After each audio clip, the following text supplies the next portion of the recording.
안녕하세요. 오늘은 어떤 영상을 찍을 건가요?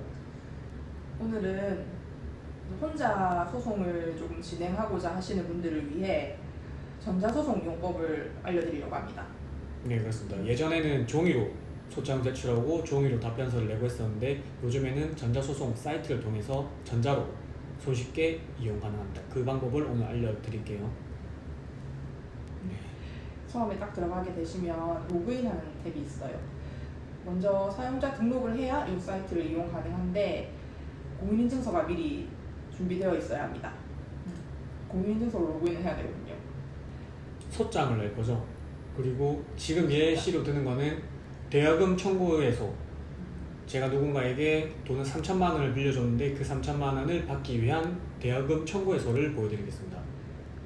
이렇게 로그인을 하게 되면 이제 위에 서류 제출 탭이 있어요. 그 중에서 저희는 이제 민사 서류 탭을 이용할 예정입니다. 들어가게 되면 제일 위쪽 탭을 보시면 가장 많이 이용하는 서류에 대한 탭이에요. 그래서 웬만한 건 여기 다 있다고 보시면 되고, 혹시나 없는 탭은 여기 밑에서 찾으시거나 아니면 여기 검색하기 있으니까 이용하시면 됩니다. 근데 저희는 이제 소장 누르면 작성으로 들어가면 제일 먼저 사건명이랑 저희가 청구하는 금액에 대한 정보를 입력하는 칸이 있는데요. 사건명은 저희 오늘 할 대여금 청구해소를 진행할 거고, 당연히 재산권상 청구, 그리고 저희가 이제 청구하는 금액이 소가가 되는 건데, 일단 소가 3천만 원 빌려줬다 하고 이렇게 받을 금액을 입력해 줍니다. 그러고 나면 제출 법원. 아래에도 적혀 있듯이 원칙적으로는 피고에 관할 법원에 제출해야 되지만 저희는 일단 돈을 받기 위한 금전적 채무 채권의 채권자이기 때문에 채권자의 주소지로 할 수 있습니다. 그러면 제가 지금 부산에 있다고 가정하고 그렇게 되면 채권자의 원고의 이제 주소지가 부산이기 때문에 부산지방법원. 근데 부산지방법원도 동부지원, 서부지원이 있으니까 본인 주소지와 관할을 비교를 해보시면 돼요. 관할 법원 찾기 하면 다 나오죠. 네, 맞습니다. 저희는 서부지원 이렇게 저장을 해줍니다. 그러고 나면 밑으로 내려가시면 당사자를 입력하는 탭이 있어요. 이 탭을 누르시면 먼저 원고. 내가 원고, 내가 돈을 받아야 되니까 원고, 상대방은 채무자, 피고. 여기를 입력을 해줄 건데, 일단 주민등록번호를 입력해서 항상 원고, 피고가 조금 특정이 되도록 하는 게 좋아요. 그리고 특히 당사자분들이 진행을 하게 될 때는 그 재판부, 법원과 좀 연락이 조금 잘 되어야 되기 때문에 휴대폰 번호를 꼭 넣어주시는 게 좋아요. 이렇게 꼭 넣어주시고, 이렇게 되면은 위에 딱 원고가 특정이 돼서 뜨거든요. 그러고 나서 이제 피고를 입력. 피고 주민등록번호 꼭 넣어주는 게, 보통 차용증 쓰실 때 주민등록번호 기재하셨으면 이제 쉽게 알 수 있고, 근데 보통 차용증 없이 돈을 빌려주신 분들은 주민등록번호를 모를 수도 있습니다. 그렇게 되면 주소를 알아야 되고요. 만약에 주민등록번호와 주소지를 다 모를 경우에는 여기 피고의 주소를 모르는 경우 체크하시면 되고, 체크해볼까요?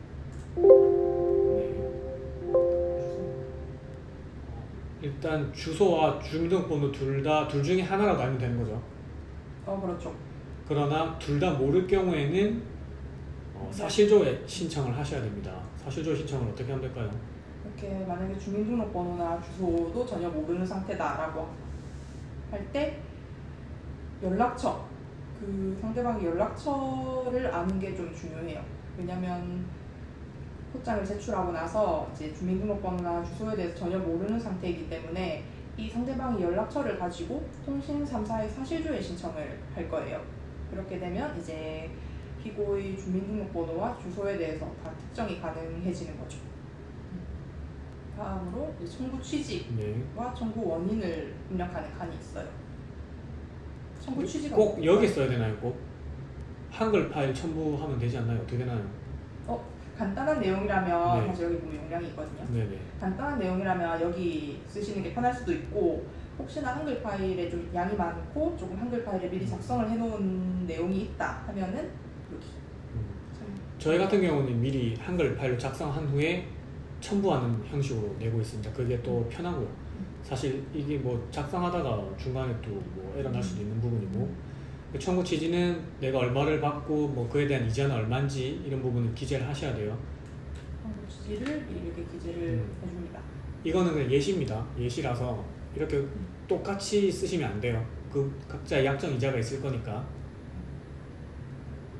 이렇게 한 다음에 청구 원인 탭이 있는데, 여기는 사실 청구 원인을 간단하게도 적을 수 있겠지만 일단 좀 내용이 많다 하면은 여기 내용 파일 첨부 탭 이용해 주시면 됩니다. 그래서 한글 파일을 또 첨부하는 거죠. 저희는 이런 방식을 통해서 하고 있습니다.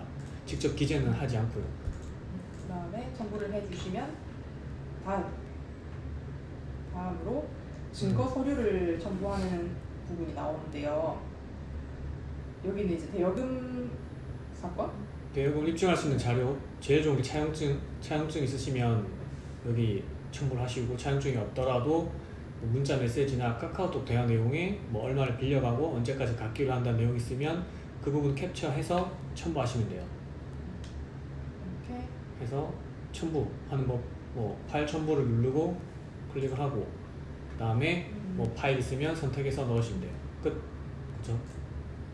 이렇게 열기를 하면 네. 하고 나서 등록.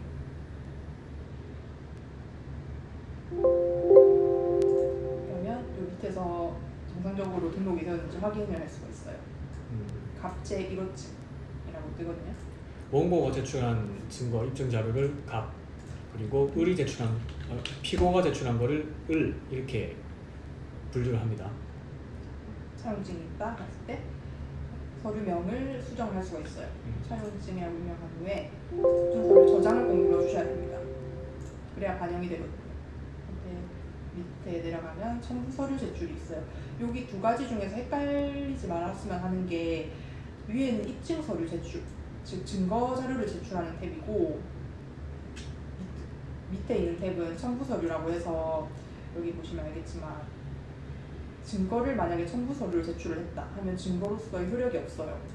그래서 증거 자료는 꼭 여기 입증 서류 제출에 등록을 해주시고, 증거까지 입력을 해주셨으면 작성 완료.